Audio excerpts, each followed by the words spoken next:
deixa os garotos brincar. Deixa os garotos brincar.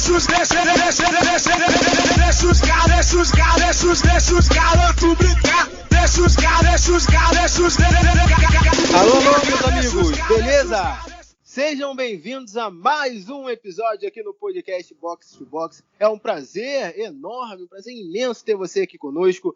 Ficamos muito felizes pela interação, pelas mensagens, por se inscreverem no nosso canal, compartilharem também com os amigos. É por causa de vocês que estamos fazendo esse podcast aqui para informar, continuar brincando nesse momento tão difícil que estamos passando por conta dessa pandemia do coronavírus, nesse isolamento social que nós estamos enfrentando, mas mesmo assim estamos aqui fazendo um projeto bem maneiro, bem bacana, para que vocês possam aproveitar o futebol de alguma forma aqui conosco, nos escutando no podcast Box to Box. E como vocês já sabem, vocês que acompanham aí o nosso canal, temos um podcast especial, uma sessão especial que estamos fazendo agora. Começamos pelo Botafogo Glorioso, com David Alisson e Igor Dimitrov, o nome dele é muito difícil. Igor Dimitrov participando, teve uma participação especial aqui no nosso podcast para falar sobre o Botafogo.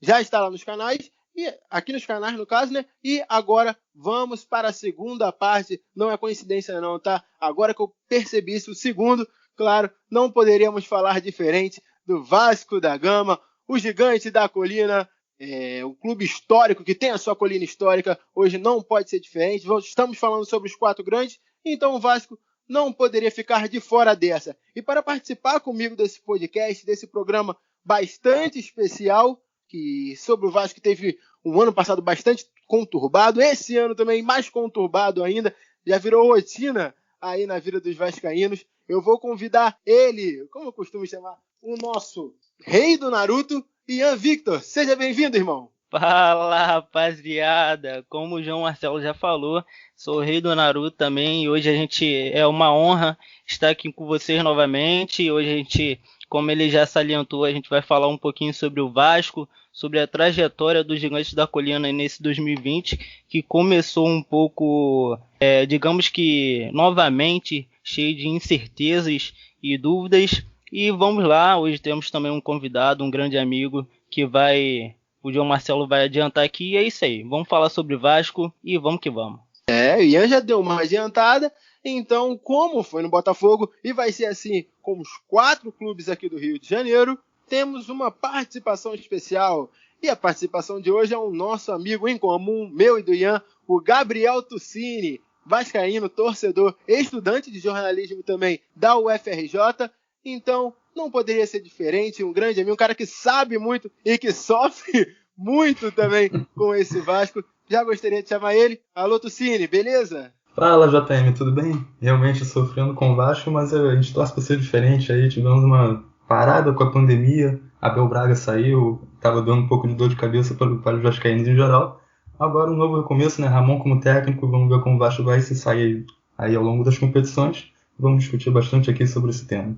Beleza, Gabriel Tuccini, como costumo chamar Tuccini, meu parceiro, seja bem-vindo, fique à vontade aqui no nosso canal para falar o que quiser aqui no nosso podcast. Vamos começar então essa discussão sobre Vasco da Gama, o Vasco que terminou o ano passado de maneira conturbada, ficou em 12º colocado do Brasileirão, conseguiu a última vaguinha ali de classificação para a Sul-Americana e começou o ano com o Abel Braga no técnico, a torcida reclamando muito com o Abel Braga como técnico, a torcida reclamando muito, pegando no pé da diretoria do Alexandre Campelo, que não vem fazendo, desde o início não fez um bom trabalho como presidente do Vasco da Gama, então a torcida já está saturada com essa questão de presidente, e é algo bem antigo, que vem perdurando, e começou, né? O Vasco desde o início da temporada não vem apresentando bom futebol, pouquíssimos gols feitos, Germancano, o contratado da equipe, o principal, né, de pouquíssimos que chegaram, foi o Germancano, Benítez, depois o Tuccini, eu e o Ian vamos comentar sobre isso.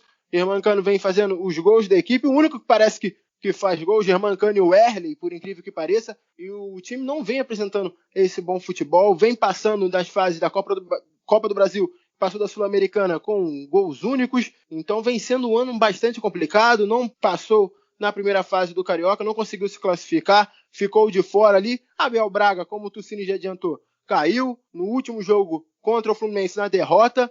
E também agora Ramon Menezes é o novo técnico do Vasco da Gama. Chegaram aí para ajudar o Ramon, aí o Antônio Lopes também, o sobrinho dele, o filho do Antônio Lopes também, o Júnior Lopes, para ajudar o Ramon nessa correria, nesse desafio que é para ir comandar o Vasco da Gama. E já vou querer chamar o Ian para esse início de conversa. Como é que você vê, Ian, esse início do Vasco da Gama, todas essas incertezas, como você mesmo falou, e todo esse movimento conturbado na política, no extracampo do clube? Para ser sincero, bem sincero, eu já imaginava o Vasco passando novamente por esse período conturbado, porque a equipe ela não apresentou um planejamento estruturado. Tudo bem que enxugou seus gastos ali no início e no final da temporada de 2019, no início, não contratou, fez aquelas contratações, digamos que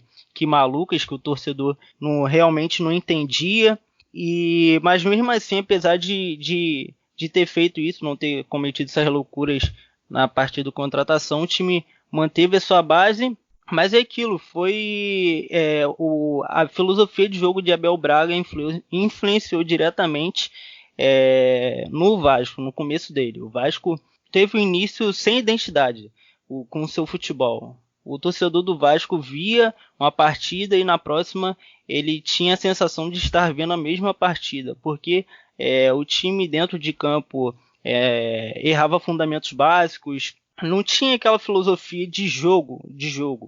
Então acho que isso influenciou diretamente, não só dentro de campo, mas também como fora. E além disso tem o extracampo, que no caso são os salários atrasados, anos de eleições, tudo isso envolve o Vasco. Então, quando se trata de Vasco, não é somente em campo, engloba muita coisa. Perfeito, Ian. Tucini, queria que você também já desse sua primeira opinião sobre essa questão, esse mesmo tema aí que foi citado pelo Ian, esse início do Vasco da Gama, esses problemas extracampo. Então, pois é, JTM. Acho que o ano já começou numa escolha errada, que foi a própria escolha do Abel Braga, que já vinha numa sequência ali de trabalhos ruins. O final dele no Fluminense já não foi aquela coisa. No Flamengo ele pegou um time estrelado e não conseguiu fazer render da melhor forma. E no Cruzeiro, enfim, teve toda aquela questão da panela, do Thiago Neves, Edilson e companhia, que ele cedeu muito para aqueles jogadores e acabou que o Cruzeiro foi caminhando em direção ao abismo. O Abel era um técnico em franca descendência na carreira, estava muito mal em trabalhos recentes, e o Vasco contratou ele apostando em ressuscitá-lo, naquela questão do Vasco recuperar, aí no caso jogador, técnico. E eu acho que isso é um erro que o Vasco comete aí recorrentemente ao longo dos anos. Acho que se eu contratar profissionais que estejam pelo menos tentando ascender na carreira, que estejam numa trajetória de subida. Eu comecei errado com o Abel, um técnico que não conseguia dar o padrão tático do time, o time atacava de forma extremamente desorganizada, parecia um bando em campo, né? Porque o meio campo era um buraco, a criação não tinha nenhuma, dependia de jogadas isoladas, cruzamentos para o cano se virar. Enfim, o time começou muito mal. Eu acho que rendia abaixo do que poderia, do que tinha material humano para render. E, enfim, o ano não poderia ser diferente, começou muito mal e com essas eliminações da Taça Guanabara, já o Vasco não foi para a semifinal, a Taça Rio, o Vasco até a parada, né? Ia se encaminhando novamente para ser eliminado precocemente de novo. E acabou que isso foi inevitável, né? A questão dos salários atrasados também é muito importante. O Vasco ainda não pagou nenhum salário de 2020, que pagou esse ano foi tudo relativo ao ano passado. É uma conjunção de fatores aí que atrapalha muito o desenvolvimento do futebol do time. Você vem jogar no Vasco, você tem que saber que são 4 meses para 1, entendeu? Não é assim, aqui é diferente. Jogadores receberam dezembro, tinha gente comemorando, torcedor comemorando. Vem aí, a torcida pagou, a diretoria pagou, dezembro, não. E depois, o que eu acho engraçado a questão disso, já falando sobre, é que depois a torcida quer reclamar do jogador que sai na justiça. Mas o jogador sai na justiça, esse cara aí, vamos xingar ele, vamos vaiar, tal. Mas calma aí, não tá recebendo, então deixa a sua empresa ficar 3, 4 meses sem te pagar, deixa lá você ficar sem teu dinheiro em casa, mas esse jogador tem dinheiro. Não importa.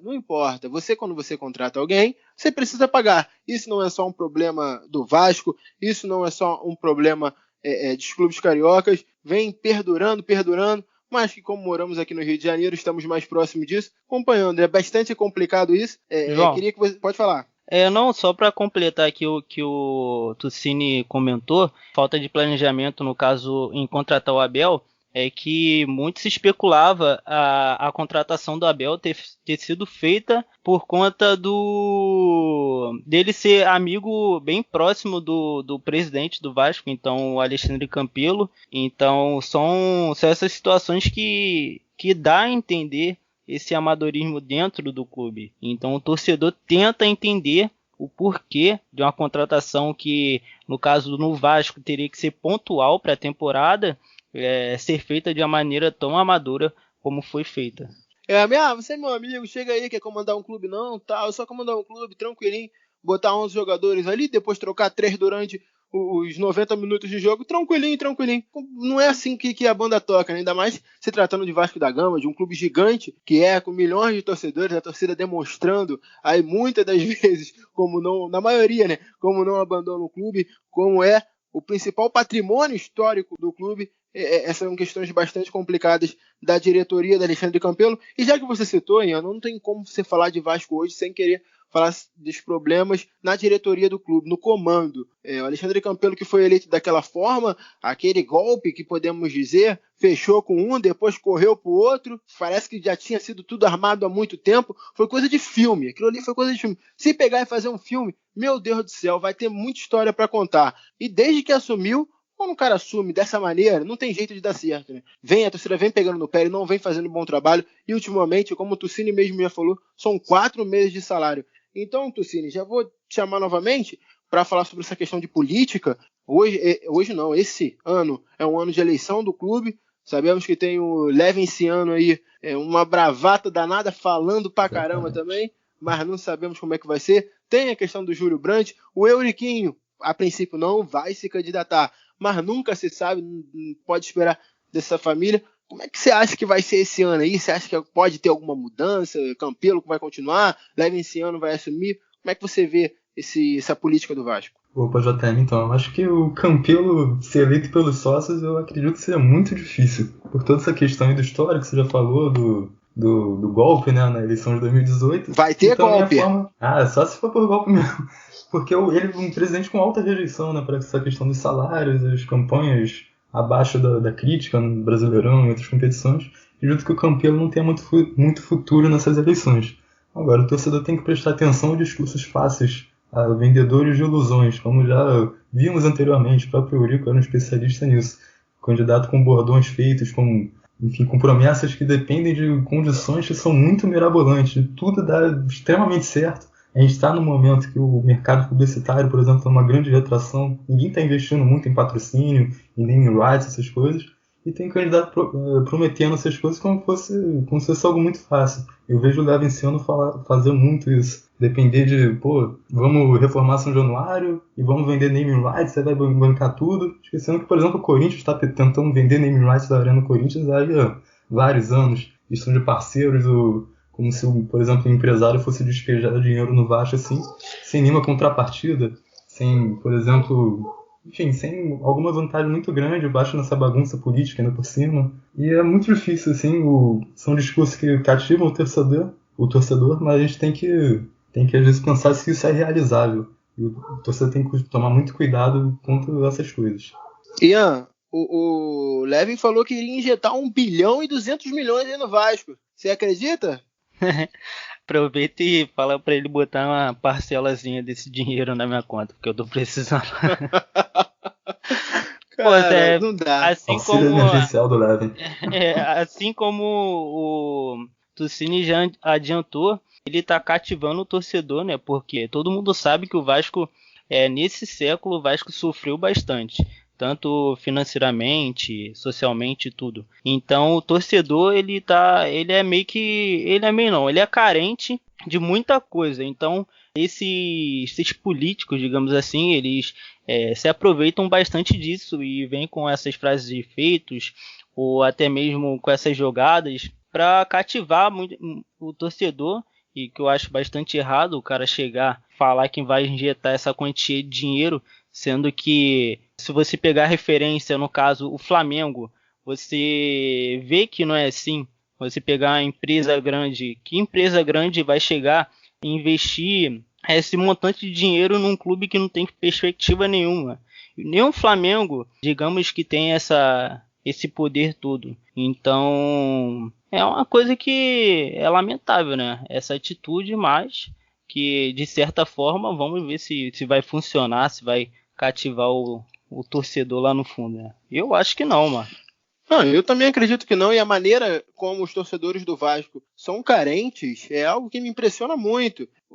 Tipo assim, não querendo desdenhá-lo, longe disso, mas vamos dizer, o Guarim, recentemente agora, só para dar um exemplo, fez uma tatuagem do Vasco no cotovelo, se não me engano. E tipo assim, foi um gesto bastante bonito. É algo que você vê um reconhecimento com o clube e tudo mais. Mas aí coloca um colombiano como se ele fosse ídolo, sem ao menos ter ganhado nada e sem ter número nenhum com o Vasco da Gama. Aí, então, são coisas assim que vai passando, você vê como a torcida do Vasco é carente de ídolos, como é carente de pessoas que falam que vai fazer e fazem mesmo. Por aí vai. Essa questão da torcida do Vasco, desses candidatos que chegam, dos jogadores que vêm, é algo bastante complicado de se debater e de se conversar. Poderíamos até mesmo, fica para o futuro, né? Um podcast só para falar sobre essa questão de política do Vasco, chegando um pouco mais perto, vamos fazer isso sim. Mas agora, mudando de assunto, só para não ficar apenas em questões políticas, vamos falar de futebol, né? Parece que você vai de um ruim para um horrível. O futebol do Vasco é outro também que não tem apresentado nada nesse início de ano. E já queria saber do Tucini se com a entrada do Ramon, o cara que já conhece o clube, já conhece os jogadores, pode ter alguma mudança nesse estilo de jogo aí. É bom que tenha, porque se não tiver também, meu Deus. Exatamente, a gente torce para isso. O Ramon é um técnico que conhece o elenco, né, que já é auxiliar desde o início do ano passado. É um cara perfil estudioso, né, um cara que tem licença máxima da CBF, licença Pro. É um cara que aparentemente está se preparando bem. Então a gente espera que tenha tudo aí para melhorar o desempenho desse time, porque eu acho que em questão de elenco, de nome, de peças, o Vasco não seja um time, por exemplo, para ser eliminado em fase de grupos de Carioca, de turno de Carioca, não seja um time para cair no Brasileirão. Eu acredito que não. Mas falta o encaixe tático melhor aí. Falta o time existir taticamente, né? Porque com o Abel parecia que não existia. Era tudo extremamente desorganizado.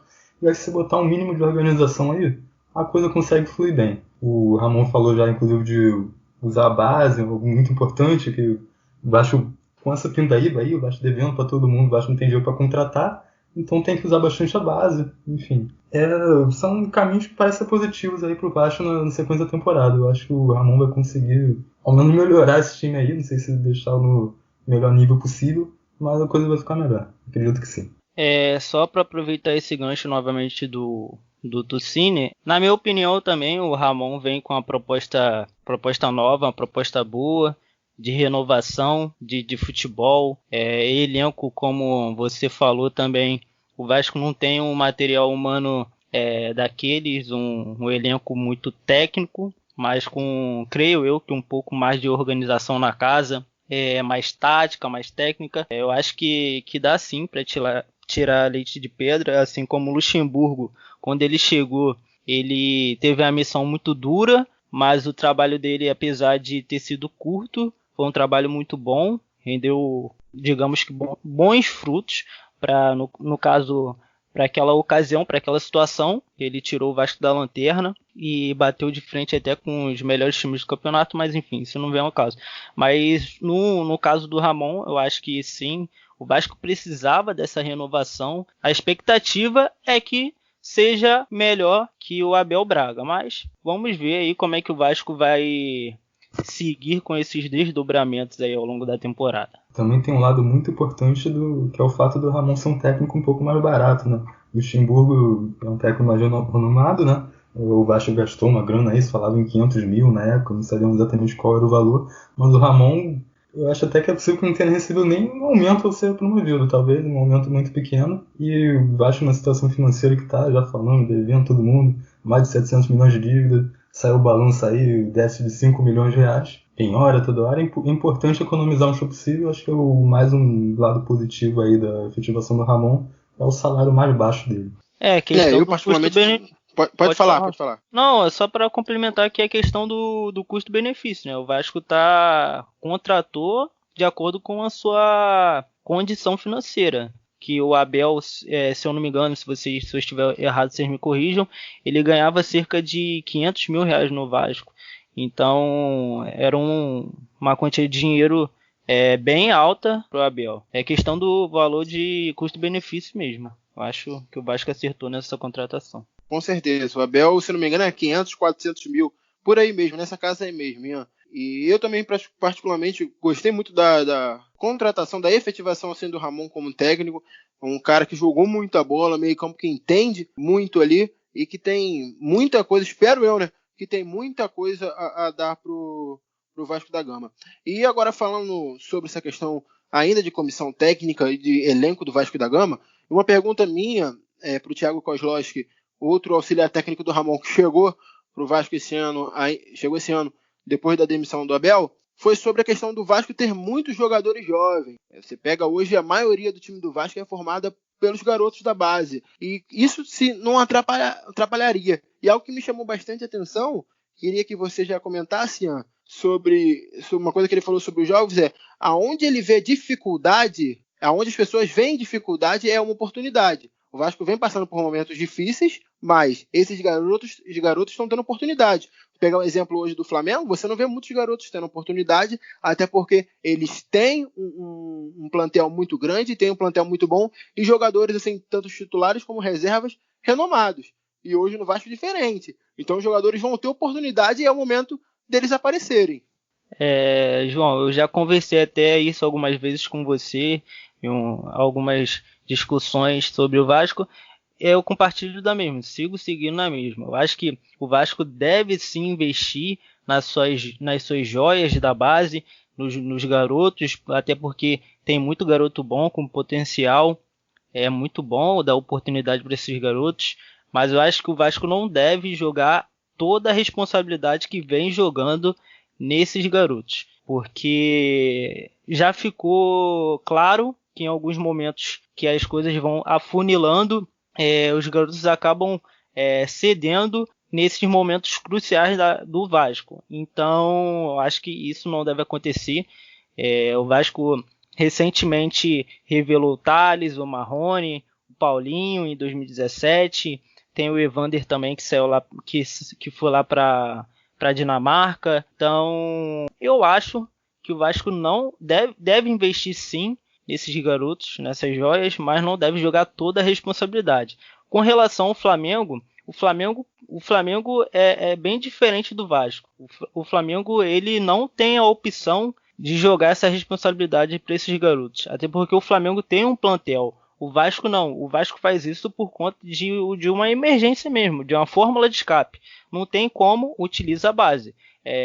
Tem algum setor precisando de reforço? Utiliza a base. Então, para o Vasco, isso está sendo bem importante. Mas, na minha opinião, não deve jogar a pressão totalmente para esses garotos. É complicado até mesmo de você colocar só garotos por conta disso, né? Porque depois a torcida tá criticando, depois a torcida tá falando, e algumas críticas elas podem até ser feitas, mas outras nem tanto, não precisa pegar muito no pé, mas como eu também acredito dessa maneira. Tá em dificuldade, ok, mas quando você tem oportunidade, você precisa aproveitar, e o Vasco é um clube que revela muitos jogadores. Recentemente, aí, como o Ian falou, Thales, Marrone, Ricardo Graça, já ia falar Henrique, aí vocês dois iam tentar me bater por aqui, pelo aí realmente podcast mesmo. Grande revelação. E por aí vai Alan, tem o Felipe Coutinho, Alex Teixeira, Souza, Allan Kardec, e por aí vai. São grandes nomes, recentes, é claro, do Vasco da Gama. E para o Tucini, já queria que você falasse sobre essa questão da inserção dos jogadores no profissional, essa questão de muitos jogadores da base, se pode dar liga ou não. E teve outro jogador que foi reinserido aí no clube, não sei se vai pegar a camisa 10, né? Porque o Benítez estava com a camisa 10. Mas o Bruno César, isso mesmo, ele foi reinserido e vai estar no plantel à disposição do Ramon. Bruno César aí renovando aí até o maio de 2022. Eu, é o Bruno. Pois é, o camisa 10 do Colino. Rapaz, eu acho complicado, porque um jogador que não rendeu nada quando veio com expectativa, vindo lá do Sporting, vinha umas 2 temporadas atrás jogando em bom nível até lá. Mas quando chegou aqui a gente viu primeiramente o peso do cara, que ele não perdia nunca, Em campo, enfim, foi uma decepção tremenda. Foi um dos jogadores que mais fácil de ser desarmados que eu já vi. Por exemplo, o Bruno César passar a bola para ele, o volante adversário já tomava a bola rapidamente. Então eu acho que uma renovação lamentável, assim, mesmo que for para estender a dívida por um prazo mais longo, eu acho que a gente poderia se livrar dele logo em dezembro, porque em maio de 2022 ele vai entrar na justiça contra o Vasco do mesmo jeito, que a gente vai continuar não pagando. E, enfim, sobre a inserção de jovens, né, que você falou também, eu acho que no mundo ideal não ia acontecer da forma tão extrema assim como o Vasco faz, meio time ser da base, titular, enfim, os reservas quase todos serem da base, mas é aquilo que a nossa condição financeira possibilita, né? E também é a nossa chance de ter jogadores de mais alto nível, porque se a gente vê um jogador se destacando em outro time de futebol brasileiro, um jogador em boa fase, assim, ele, pela nossa condição, ele não vai vir pro Vasco nunca. A chance de a gente ter um jogador do nível, por exemplo, do Thales Magno, é só se ele vier da base.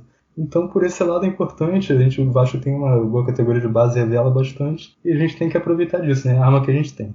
E para fecharmos aqui, vamos falar sobre possibilidade de títulos do Vasco da Gama na temporada. Vou descartar o Carioca, focar apenas no Brasileiro, Copa do Brasil e Sul-Americana. O Brasileiro eu acredito que seja muito difícil. Muito difícil, até porque, como já discutimos aqui, o Vasco não tem plantel nenhum para brigar brasileiro, nem os 11 titulares é um time assim de tanta qualidade. Claro, o futebol nos impressiona a cada dia, mas é algo bastante complicado. Copa do Brasil, o Vasco perdeu o primeiro jogo em casa para o Goiás. O segundo jogo na Serra Dourada não teve, por conta da pandemia do coronavírus, já foi adiado.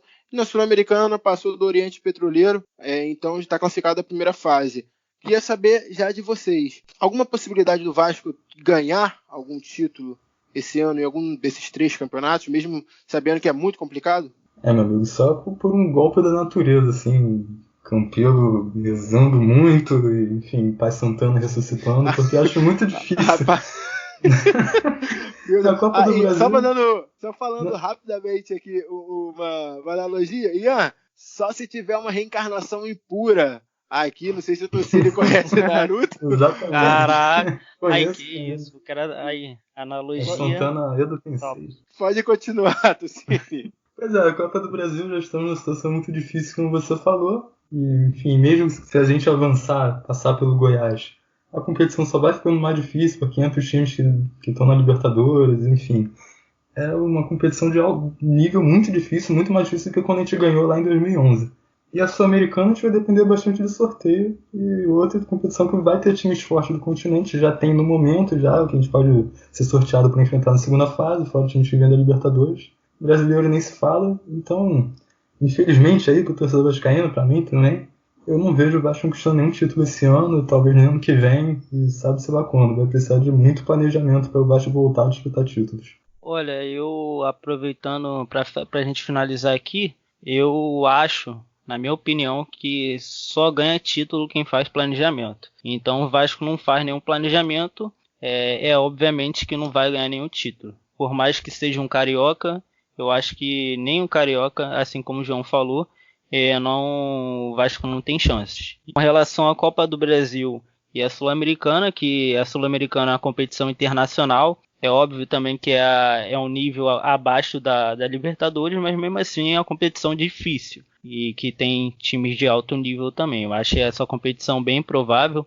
para o Vasco, já ficou provado que o Vasco passou algumas dificuldades quando ele disputou a Libertadores em 2018 e não tinha plantel. Então o Vasco foi o terceiro do grupo naquele ano, passou por muitas dificuldades e na Copa do Brasil, creio eu que o Vasco deveria apostar. Se fosse para apostar em um campeonato, acho que deveria ser na Copa do Brasil, não só pela premiação, que no total chega a 70 milhões, mas também por ser uma competição de mata-mata, então de eliminação, em que você não tem mais o gol fora de casa, então fica mais fácil avançar e creio eu que o Vasco deveria investir seu carro-chefe aí, virar para a Copa do Brasil.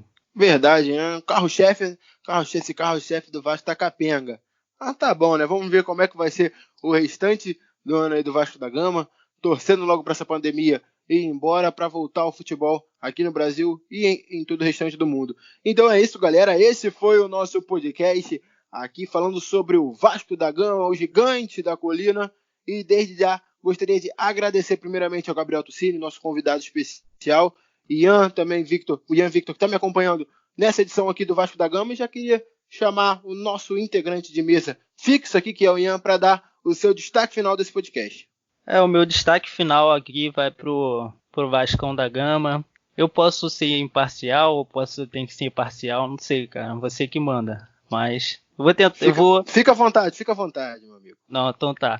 Meu destaque final vai pro Vasco, que após esse período ruim aí na crise da saúde, que o time volte de uma forma mais competitiva, que termine o ano, pelo amor de Deus, termine o ano de uma forma bem mais tranquila que o do ano passado e torcer para sofrer menos. É isso aí, meu destaque final é esse e vamos que vamos.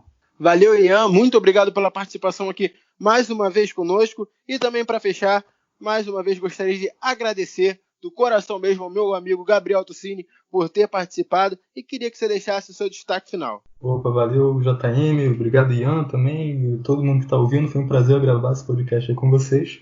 E olha, meu destaque final vai ser exatamente para como vai ser o futebol pós-pandemia, né? Porque a gente está num período de longa inatividade, provavelmente vai durar mais tempo, não sei se vai ter uma pré-temporada de verdade depois disso, e a oportunidade do Vasco também recuperar alguns momentos de alguns jogadores, né? Jogadores que vinham em fase muito ruim, como o Iago Pikachu, Raul, Marrone, que estavam jogando muito abaixo do ano passado. Eu acho que isso aí, essa parada, depois a volta pode fazer bem a eles. O problema, como a gente já falou, o Henrique, que não é conhecido exatamente por ser um grande jogador, eu acho que estava jogando até mais do que ele está acostumado a jogar. É um momento diferente na carreira do Henrique, e eu acho que esse momento pode ir embora, hein? Complicado.